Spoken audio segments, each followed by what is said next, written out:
നമസ്കാരം ശ്രീമതി ജയശ്രീ ഗോപാലകൃഷ്ണൻ. നമസ്കാരം. ഈ കുംഭമേള കഴിഞ്ഞു, പക്ഷേ കുംഭമേളയെ അധിക്ഷേപിക്കുന്നവരുടെ ഒരു മേളയാണിപ്പോൾ നടന്നുകൊണ്ടിരിക്കുന്നത്. കേരളത്തിലെ ഒരു പ്രമുഖ മാധ്യമ സ്ഥാപനം അതിൻ്റെ മേൽ ഇപ്പോൾ ചെളി വാരി എറിഞ്ഞിരിക്കുകയാണ്. അതാണിപ്പോൾ അവരുടെ മേള.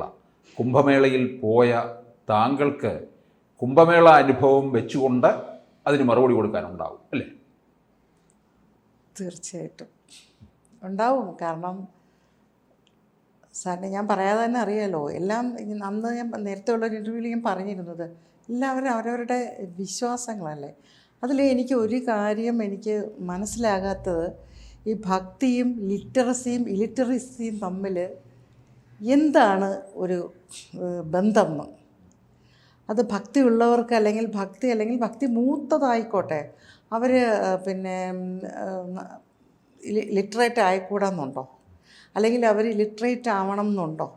അങ്ങനെയുള്ളവർക്കും വിദ്യാഭ്യാസമില്ലാത്തവർക്കും മാത്രമേ ഇങ്ങനെ മേളകളിലും ഇങ്ങനെ അവരുടെ വിശ്വാസങ്ങളിലും ആചാരങ്ങളിലും ഒക്കെ പങ്കെടുക്കാവുള്ളൂ എന്ന് ഏതെങ്കിലും ഭരണഘടനയിലോ അല്ലെങ്കിൽ ഏതെങ്കിലും നിയമാവലിയിലോ ഒക്കെ നമ്മൾ എഴുതി വെച്ചതായിട്ട് എനിക്കറിയില്ല.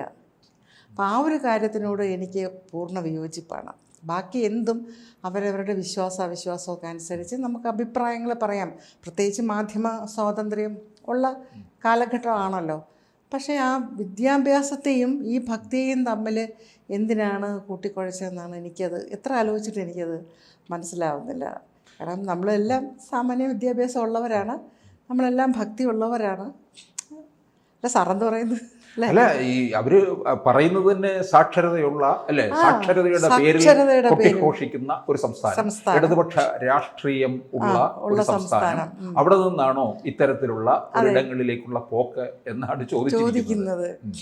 അതൊരു ഒട്ടും റെലവൻ്റ് അല്ലാത്തൊരു ചോദ്യമായിട്ടാണ് എനിക്ക് ഫീൽ ചെയ്തത്. കാരണം CPM ഭരിച്ചോ, കോൺഗ്രസ് ഭരിച്ചോ, BJP ഭരിച്ചോ, മുസ്ലിം ലീഗ് ഭരിച്ചോ, ഏത് പ്രസ്ഥാനവും ഭരിച്ചോട്ടെ, പക്ഷേ അവനവൻ്റെ ഭക്തി, അവനവൻ്റെ ആഗ്രഹം, അതനുസരിച്ചല്ലേ നമ്മൾ ജീവിക്കുന്നത്.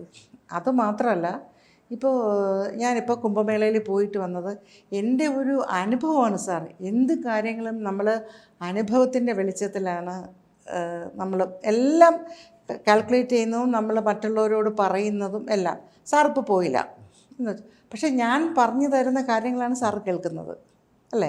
അപ്പം അതുപോലെയാണ് ഞാൻ പറഞ്ഞു കൊടുക്കുന്നതാണ് മറ്റൊരാൾ കേൾക്കുന്നത്. അപ്പോൾ ഇതെത്ര ഭയങ്കര PR വർക്ക് ആണെന്നൊക്കെ പറയുന്നത് കേട്ടു. ഇപ്പം ഒരാൾ പോയി അതിൻ്റെ വീഡിയോസും അല്ല അതിൻ്റെ ഫോട്ടോസും ആ വിവരണങ്ങളും കാണുമ്പോഴാണ് മൂന്നാമതൊരാൾക്ക്, അങ്ങനെ കാണുമ്പോൾ നമ്മൾ 10 പേരെ എടുത്താൽ 5 പേർക്ക് പോകണം തോന്നില്ല. പക്ഷേ ബാക്കിയുള്ള 5 പേര് പോകുന്നത് അത് കണ്ടതുകൊണ്ട് അത് തന്നെയാണ് PR വർക്ക്. അല്ല, അവിടെ എന്താണ് നടക്കുന്നതെന്ന് അറിയാൻ വേണ്ടി പോയവരുമുണ്ട് കൂട്ടത്തിൽ. അറിയുന്നവരുണ്ട്. അതറിഞ്ഞോട്ടെ, അവർ പറഞ്ഞോട്ടെ, അവർക്ക് വിമർശിക്കാനുള്ള സ്വാതന്ത്ര്യമുണ്ട്. കാരണം നമ്മളൊരു കാര്യം ചെയ്യുമ്പോൾ എല്ലാവരും നമുക്ക് അനുകൂലമാണ് അല്ലെങ്കിൽ നമ്മൾ ചെയ്യുന്നതെല്ലാം ശരിയാണെന്ന് പറയണം എന്ന് നമ്മൾ ചിന്തിക്കുന്നത് തെറ്റാണ്. പക്ഷെ വിമർശിക്കാനും അഭിപ്രായങ്ങൾ പറയാനുമുള്ള സ്വാതന്ത്ര്യം മാധ്യമക്കാർക്ക് മാത്രമല്ല സാധാരണ ഒരു വ്യക്തിക്ക് പോലും ഭരണഘടന അനുശാസിക്കുന്നുണ്ടല്ലോ.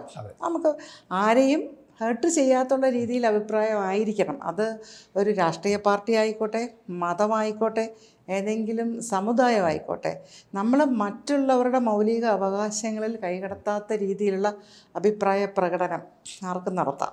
അല്ല, എനിക്ക് ആ അവസരത്തിൽ ഓർമ്മ വന്നത് ഇടതുപക്ഷ സൈദ്ധാന്തികനായ P. ഗോവിന്ദപിള്ള ഒരിക്കൽ പുട്ടപർത്തി പോയി. അവിടെ എന്താണ് എന്നുള്ളത് എനിക്കൊന്ന് അറിയണം. ആരാണ് ആ മനുഷ്യൻ, സായിബാബ എന്താണ് എന്നൊന്ന് അറിയണം. അതിനുവേണ്ടി അദ്ദേഹം പോയി. അതിനെന്താണ് ഇത്ര തെറ്റെന്നുള്ളതാണ് നമുക്കും ഇവിടെ എടുത്തു പറയുന്നത്. CPM ഭരിക്കുന്ന കേരളത്തിൽ നിന്ന്, സാക്ഷരതയുള്ള സംസ്ഥാനത്ത് നിന്ന്, ഇത് രണ്ടും നമ്മൾ ചിന്തിക്കേണ്ട പോയിൻ്റാണ്. സാക്ഷരത എന്ത്, ഭരണകക്ഷി ആരോ ആയിക്കൊണ്ട് പോട്ടെ, അത് BJP ആയിക്കോട്ടെ, അല്ലെങ്കിൽ ഒരു BJP ഭരിക്കുന്ന ഒരു സംസ്ഥാനത്ത് അവരുടെ ഒരു PR വർക്ക് ആയിക്കോട്ടെ, അല്ലെങ്കിൽ ആ ഭരണകൂടത്തിൻ്റെ മികവായിക്കോട്ടെ, അവർ കലയെ കൂട്ടി കണ്ട് വർഷങ്ങൾക്ക് മുമ്പേ അതിനുള്ള പണികൾ തുടങ്ങി, മുന്നൊരുക്കങ്ങൾ തുടങ്ങി, ഇത്രയും ഭംഗിയായ രീതിയിൽ ഈ 60 കോടി ജനങ്ങളും വിഡ്ഢികളല്ലല്ലോ. ഈ സാക്ഷരത ഉള്ളത് കൊണ്ടല്ലേ അവിടെ എന്ത് നടക്കണമെന്നുള്ള ഒരു താല്പര്യം നമുക്ക് ഉണ്ടാകുന്നത്. തീർച്ചയായിട്ടും. ഇപ്പം വിദേശ സർവകലാശാലകളിൽ നിന്ന് വന്ന് ഇതിനെക്കുറിച്ച് പഠനം നടത്തി അവർ സാക്ഷരത ഉള്ളത് കൊണ്ടല്ലേ വന്നത്. തീർച്ചയായിട്ടും. അതുപോലെ ഞാൻ ഈ അവസരത്തിൽ എനിക്ക് തോന്നിയ മറ്റൊരു കാര്യം, ഈ ഹജ്ജിന് പോകുന്നവരെ പറ്റി എന്താണ് ഇതുപോലെ പറയാത്തത്? സാർ, അതാണ് എനിക്ക് ചോദിക്കാനുള്ളത്. ചന്ദ്രശേഖർജി പറഞ്ഞിരിക്കുന്നതും അതാണ്. എല്ലാ മതത്തിനും അവരവരുടേതായ സ്വാതന്ത്ര്യമുണ്ട്. നമ്മളതിൽ കൈ കടത്തുന്നില്ല. ഞാൻ ഒട്ടും അതിൽ ആ ഭാഗത്തോട്ട് ചിന്തിക്കാറേ ഇല്ല. കാരണം എല്ലാവർക്കും അവരവരുടെ മതം അനുശാസിക്കുന്ന രീതിയിലുള്ള ആചാരങ്ങളോ അനുഷ്ഠാനങ്ങളോ രീതിയോ ഒക്കെ ആവാം. നമ്മളെന്തിനാണ് അതിന് കൈ കടത്തുന്നത്? അപ്പം നമ്മൾ എന്തെങ്കിലും ചെയ്യുമ്പോൾ ഇത് ഇത്രമാത്രം ഇങ്ങനെ പറയുന്നു എന്നുള്ളതാണ് മനസ്സിലാകാത്തത്. അത് ഇപ്പോൾ ഒരു കുംഭമേള ആയിക്കോട്ടെ, അതൊരു വേറൊരു സംഭവം ആയിക്കോട്ടെ, കൂടുതൽ മറ്റുള്ളവർ അതിൽ കൈ കടത്തി ഇങ്ങനെ അതിനെ വിമർശിക്കുമ്പോഴാണ് അത് എന്തിനാണ് അങ്ങനെ ചെയ്യുന്നതെന്ന് സ്വാഭാവികമായിട്ടും തോന്നിപ്പോവും. പിന്നെ എനിക്ക് തോന്നുന്നു കക്ഷിക്ക് ഒരു അനുഭവം ഇല്ലല്ലോ, ഈ വീഡിയോ പോയില്ലല്ലോ. ഈ പറയുന്ന ആൾ കുംഭമേള കാണാൻ അവിടെ പോയിട്ടില്ല. പുള്ളിക്കാരിക്ക് മറ്റുള്ളവർ പറയുന്ന അനുഭവം വീഡിയോയിൽ നല്ലതും ഉണ്ടാവും ചീത്തയും ഉണ്ടാവും, ഇല്ലേ? നമ്മളൊരു പർട്ടിക്കുലർ പോർഷൻ എടുത്തിട്ട് ഇടുമ്പോൾ നമുക്ക് തോന്നും അവിടെ അത്ര അഴുക്കാണ്, അല്ലെങ്കിൽ അവിടെ മറ്റൊന്ന് സംഭവിക്കുന്നു. അല്ല, അതാണ് നമ്മളെപ്പോഴും സാർ നമ്മൾ അനുഭവത്തിൻ്റെ വെളിച്ചത്തിലല്ലേ നമ്മൾ ഓരോ കാര്യങ്ങളുടെ കാഴ്ചപ്പാട്. ഞാനൊരു വിശ്വാസം വേറെ, അനുഭവം വേറെ. ഇത് രണ്ടിൻ്റെയും പ്രശ്നമാണ്. എനിക്ക് വെറും വിശ്വാസമാണെങ്കിൽ എനിക്ക് ഇത്രയും എക്സ്പ്ലെയിൻ ചെയ്യാൻ പറ്റില്ല. എൻ്റെ അനുഭവങ്ങളൂടെ അതിന് ആക്കം കൂട്ടുകയാണ്. വെറും വിശ്വാസം കൊണ്ട് എനിക്ക് കുംഭമേളയെക്കുറിച്ച് എനിക്ക് മീഡിയാസിൽ വായിച്ചതുകൊണ്ട് എനിക്ക് ഒരിക്കലും ഒരാൾക്കത് പറഞ്ഞു കൊടുക്കാൻ പറ്റില്ല. അവിടെ എനിക്ക് നേരിട്ട അനുഭവങ്ങളും എല്ലാം എൻ്റെ ഒരു എക്സ്പീരിയൻസാണ് ഞാൻ മറ്റുള്ളവർക്ക് പകർന്നു കൊടുക്കുന്നത്. ആ എക്സ്പീരിയൻസ് എന്നെ സംബന്ധിച്ചിടത്തോളം എനിക്ക് ഈ ജന്മം വരെ ഓർക്കാനുള്ളൊരു എക്സ്പീരിയൻസാണ്. അതാണ് അതിൻ്റെ മെയിൻ ഘടകം. ഞാൻ നിസ്സാര എക്സാമ്പിൾ പറയാം. സാറിനിപ്പോൾ എന്തെങ്കിലും ഒരു ഹെൽത്ത് ഇഷ്യൂസ് വന്നു, അപ്പോൾ സാറ് ചോദിക്കുകയാണ്, അല്ലേ ഇപ്പോൾ കോസ്മോയിൽ പോട്ടെ അല്ലെങ്കിൽ അനന്തപുരി പോട്ടെ എന്ന് ചോദിക്കുമ്പോൾ സാറിൻ്റെ 3 ഫ്രണ്ട്സ് 3 അഭിപ്രായമായിരിക്കും പറയുന്നത്. കാരണം അത് 3 പേർ, ഒരാൾ നല്ലതെന്ന് പറയും, ഒരാൾ ചീത്തയെന്ന് പറയും, ഒരാൾ പറയും ആ കുഴപ്പമില്ലെന്ന് പറയും. അത് 3 പേരും ആ പറയുന്നത് അവരുടെ അനുഭവങ്ങളുടെ വെളിച്ചത്തിലാണ്, അല്ലേ? അപ്പോൾ നമ്മളിപ്പോൾ ഒരു സർജറി ആരെങ്കിലും പറഞ്ഞു, അപ്പോൾ നമ്മൾ ചോദിക്കുന്ന ഹോസ്പിറ്റലിൽ പോയാൽ കൊള്ളാം, ചിലർ പറയും അങ്ങോട്ട് പോവുകയോ വേണ്ട, തിരിച്ച് വരാൻ പറ്റില്ല. ചിലർ പറയും പോയാൽ നല്ലതാണ്. എൻ്റെ അനുഭവത്തിൽ ഞാൻ ഹോസ്പിറ്റലിനെക്കുറിച്ച് പറയുകയാണെങ്കിൽ എനിക്ക് നല്ല അനുഭവമാണ്. ഞാനതുകൊണ്ട് ഒരിക്കലും മറുത്ത് പറയില്ല, അത് എൻ്റെ അനുഭവം. അല്ല, ഇതിനകത്ത് അവർ പ്രധാനമായിട്ടും ഈ സ്നാനത്തെയാണ് അവർ കൂടുതൽ പരിഹസിക്കുന്നത്. അതാ ഞാൻ പറഞ്ഞത്, എനിക്ക് ആ സ്നാനം ചെയ്ത് അനുഭവിച്ച ആളാണ്.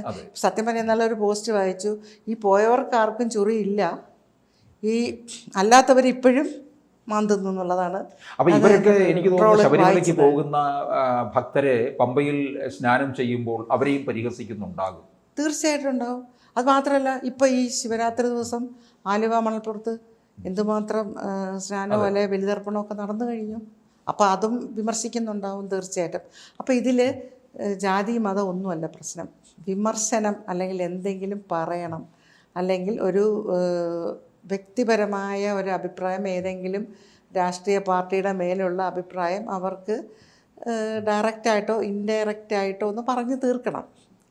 എനിക്ക് അങ്ങനെയാണ്. പക്ഷേ ഇതിനപ്പുറത്ത് വേറൊരു കാര്യം കൂടിയുണ്ട്. കാരണം അത് അവിടെ നടന്നത് ആ സ്നാനം, അതൊക്കെ ഒരു വിശ്വാസത്തിന്റെ ഭാഗമാണ്. പക്ഷേ ഈ ഒരു 1.5 മാസക്കാലം കൊണ്ട് 60 കോടി ജനങ്ങളാണ്, 60 കോടിയിൽ കൂടുതലേ വരാൻ സാധ്യതയുള്ളൂ.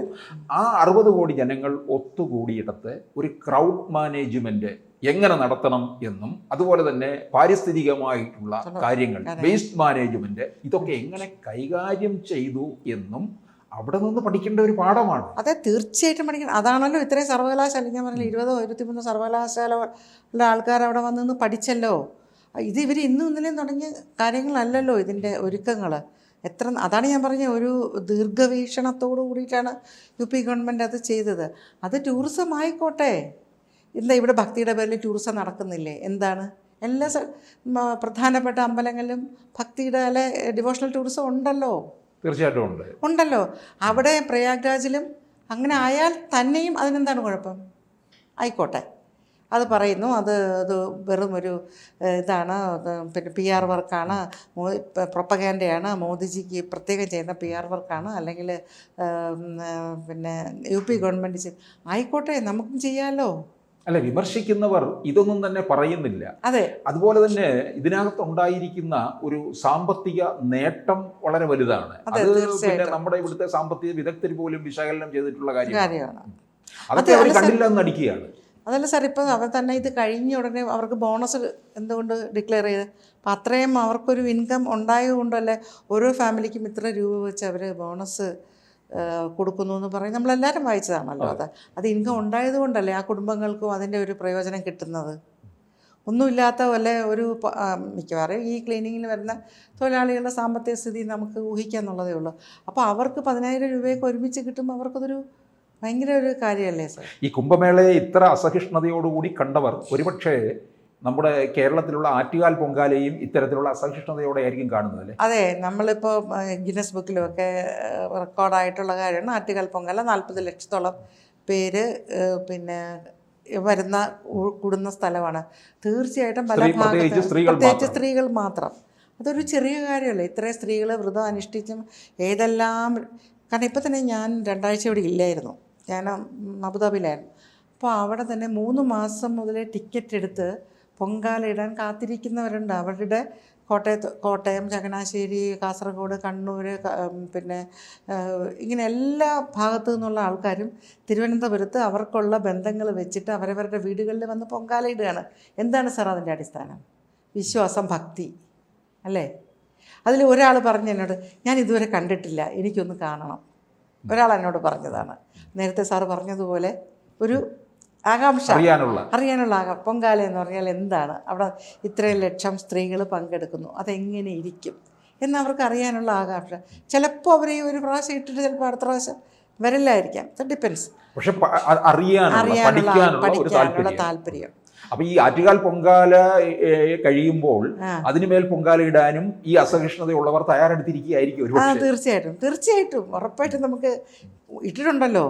നഗരം ഇതാകുന്നു, പുക മലിനീകരണം നടക്കുന്നു എന്നൊക്കെ പറഞ്ഞ് പല വിവാദ വിഷയങ്ങളും ഉണ്ടായിട്ടുണ്ട്. പക്ഷേ എന്തോ അതൊക്കെ ഒരു ശക്തി അങ്ങ് പെട്ടെന്ന് അതങ്ങ് അതിജീവിച്ച് നമുക്ക് അടുത്ത വർഷത്തെ പൊങ്കാല കഴിഞ്ഞ വർഷത്തെക്കാളിലും ഭംഗിയായിട്ട് നടത്താൻ നമുക്ക് ഓരോ വർഷവും സാധിക്കുന്നുണ്ട്. അതാണ് നമ്മളൊരു ശക്തി എവിടെയുണ്ട് സാർ, നമ്മുടെ പിന്നിലൊരു ശക്തിയുണ്ട്. അതായത് നാം എന്ന് ഞാൻ ഉദ്ദേശിച്ചത് നമ്മൾ ജനങ്ങൾ അല്ലെങ്കിൽ മനുഷ്യൻ്റെ പിന്നിൽ എന്തിനും ഒരു ശക്തിയുണ്ട്. അപ്പോൾ അത് ഈ പറഞ്ഞ പോലെ വിശ്വാസവും നമ്മുടെ അനുഭവങ്ങളും ആ ശക്തിയും എല്ലാം കൂടി ആകുമ്പോഴാണ് നാം ശരിക്കൊരു മനുഷ്യൻ്റെ ആ ഒരു അല്ലേ തലത്തിലോട്ട് നമ്മൾ പൂർണ്ണതയിൽ എത്തുന്നത്. ഒന്ന് മാത്രം പോരാ, നമ്മളൊരു വിശ്വാസം, നമ്മുടെ അനുഭവം, നമ്മുടെ പ്രവൃത്തി, നമ്മൾ ഓരോന്നിനുള്ള കാഴ്ചപ്പാടുകൾ എല്ലാം കൂടെ വരുമ്പോഴേ അതിന് പൂർണ്ണത വരുന്നുള്ളൂ. കൂടുതൽ വാർത്തകളും വിശേഷങ്ങളും നിങ്ങളിലേക്ക് എത്താൻ ABC മലയാളം സബ്സ്ക്രൈബ് ചെയ്യുക, ബെൽ ബട്ടണും അമർത്തുക.